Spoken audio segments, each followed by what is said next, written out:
पप्पा, हां, बेटा. डॉक्टर बाबासाहेब आंबेडकरांनी सायमन कमिशनकडे काय मागणी केली?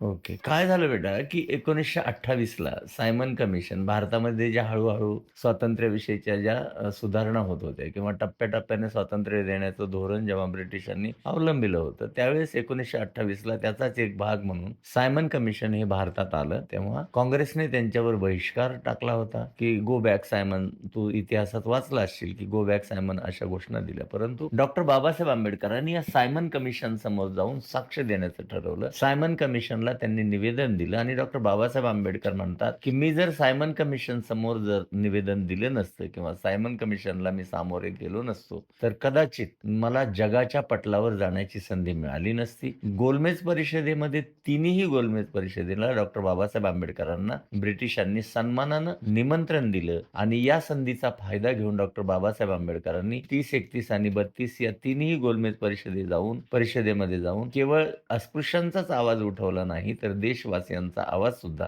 जगाच्या पटलावर मांडला. त्यांनी 4 मागण्या प्रामुख्याने केल्या होत्या, त्या मी तुला सांगतो, की पहिली मागणी होती, की दलितांना स्वतंत्र मतदारसंघ दिले पाहिजेत. त्यांना 30% राखीव जागा, रिझर्व्हेशन स्वतंत्र मतदारसंघाच्या माध्यमातून दिल्या पाहिजेत. त्याच्यानंतर दलितांना जमिनी दिल्या पाहिजेत. कारण तुला माहिती आहे, की उदरनिर्वाहाची कुठलीही सुविधा त्या काळामध्ये उपलब्ध नव्हती. म्हणून डॉक्टर बाबासाहेब आंबेडकरांनी सायमन कमिशनकडं अस्पृश्य समाजाला जमिनी देण्याची मागणी केली होती. दुसरी गोष्ट शिक्षणात आणि नोकऱ्यांमध्ये आरक्षण देण्याची मागणी सुद्धा डॉक्टर बाबासाहेबांनी केली होती. आणि चौथी सगळ्यात महत्त्वाची गोष्ट म्हणजे देशाच्या स्वातंत्र्यासाठी डॉक्टर बाबासाहेब आंबेडकरांनी देशाला पूर्ण स्वातंत्र्य मिळालं पाहिजे, अशा पद्धतीच्या मागण्या त्यांनी सायमन कमिशनकडे केल्या होत्या.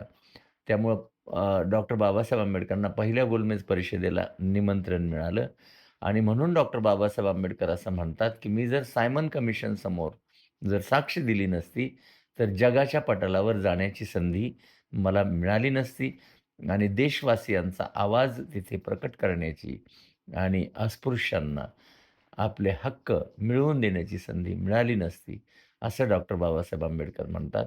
त्यामुळं त्यांचं जे योगदान आहे बेटा, राष्ट्राच्या संदर्भातलं, ते योगदानसुद्धा आपल्याला नाकारता येणार नाही. लक्षात आलं तुझ्या?